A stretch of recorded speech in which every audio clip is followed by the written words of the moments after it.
Hi everyone, I'm Kate. Welcome back to my channel. Today we're going to start a new subject. In the winter, I'm going to start a series of owls. Let's get started. Take some ink. We are going to paint the eyes first. Make sure that your brush is moist but not too wet. Too much excess ink will mess up the eyes. Paint carefully because this very first step is very important. You basically cannot correct it, or it's very difficult to try to correct it. The next thing that you have to be careful is the distance. And then I'm going to add a rain around it. There are a lot of different types of owls. It really depends on the type that you're painting.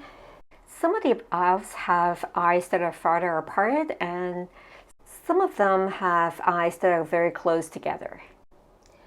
And then now I'm taking some ink to paint the feather around the eyes, which sets the basic form of the head and the eye area. Owl is not a very common subject in Chinese painting because it is not considered a lucky bird in feng shui. I guess it's because its association with darkness and nighttime activities. Interestingly, it is the opposite in the Japan culture. Japanese people love owls because phonetically it sounds the same as fortune and luck in Japanese. So if you go to Japan, you'll see a lot of owls decorations, souvenirs, and toys. And the Japanese will make the owls look very cute with large eyes, and some will be winking, which is very similar to the real-life owls. The other funny thing about owls is that they're able to turn their head 270 degrees. Well, many of them can. So that makes owls a very interesting subject to paint because you can paint a lot of varieties of cute gesture. In terms of colors, owls usually blend well in their habitat. That is mostly in the wood, except for the snowy owls. So you don't often see owls without looking for them. Many of them are in shades of gray and brown color. Now I'm painting a great gray owl, which color is gray or gray-brown. The key feature of this species is the bright yellow eyes, surrounded by concentric rings around them.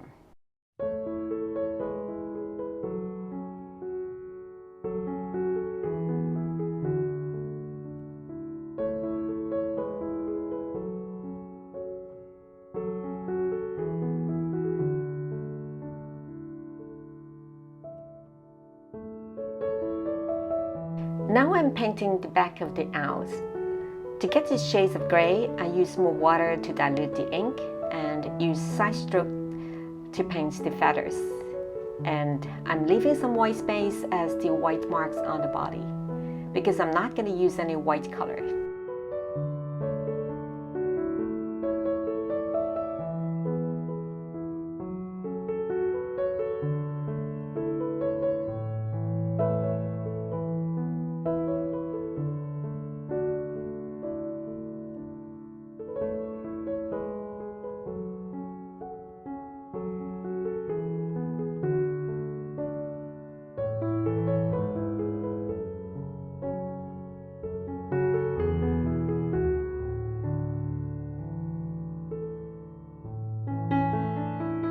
Now I'm adding a second layer on top of these patterns to finish the wings. You just have to remember that in Chinese watercolor, it's very difficult to overpaint the first layer with the second one, particularly the way that I did it. I used darker ink as the first layer, and then on top of that, then I add a thin layer of brown color, which is more diluted, so to make sure that the first layer is shown. And after I painted that, I can actually go back and paint the black ink on top of that.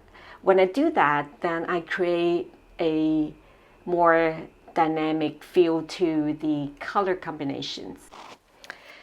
When you're painting layers on top of the other layers, timing is very important. If you want the second layer to blend well with the first layer, you have to make sure that the you paint it right before it is completely dried. Otherwise, your second layer will just float on top of the first layer. It is just the same as the way that you paint Western watercolor.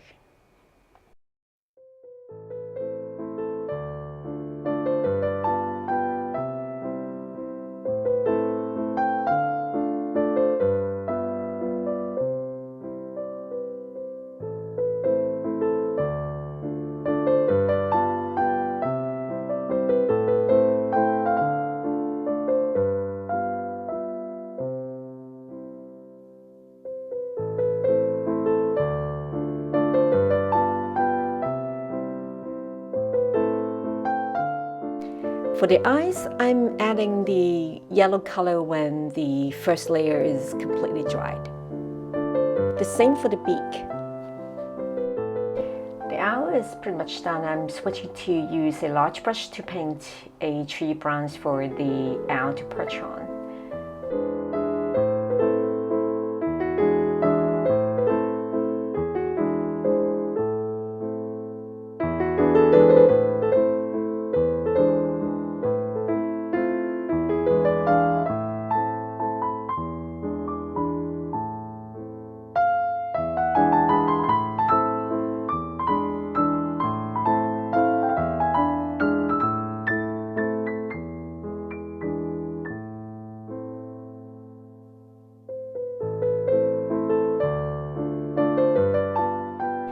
Owls are always in the wood.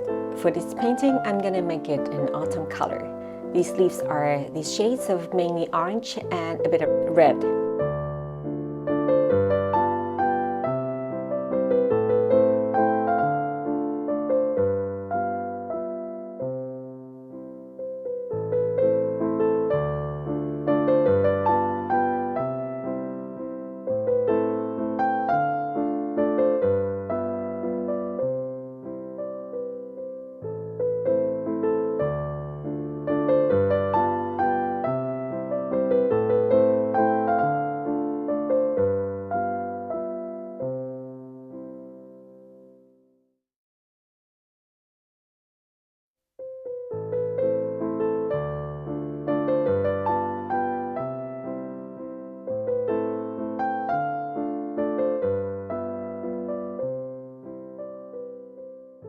A lot of owls have fluffy feet, so I'm adding a little bit of light color fluffy feather around the feet area and then use just ink to paint the sharp claws.